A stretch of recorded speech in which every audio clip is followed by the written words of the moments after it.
Saucony's speed-focused daily trainer, the Endorphin Speed, is largely designed for faster training miles, but the past iterations, including the Speed 4, have also offered the kind of versatility that can cope with a whole lot more. For many runners, the Endorphin Speed is the ideal all-rounder, just with a faster edge. The latest gen shoe, the Speed 5, now comes with a softer tuned midsole and an updated nylon plate. Those together bring some subtle changes to the ride, but Saucony hasn't messed too much with what is a winning formula. Both shoes have a sizable stack of Power Run PB foam for balanced cushioning and soft enough landings, along with Saucony's Speed Roll rockering that creates excellent roll through and snap in the toe-offs.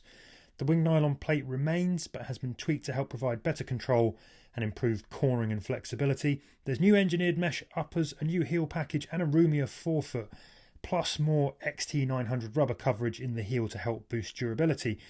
One thing that stands out from my hundreds of test miles in both shoes is how closely the 5 sticks to the blueprint. The Speed 5 and 4 still offer a familiar ride that will cope with the same kinds of runs, pretty much anything. The Speed 5's Power Run PB midsole is tuned to be marginally softer than the Speed 4 with a slightly more accommodating edge. That makes it more forgiving, but it still mixes that controlled soft smoothness with some spring. The whole midsole unit offers a snap, instant feedback and quick return with smooth transitions.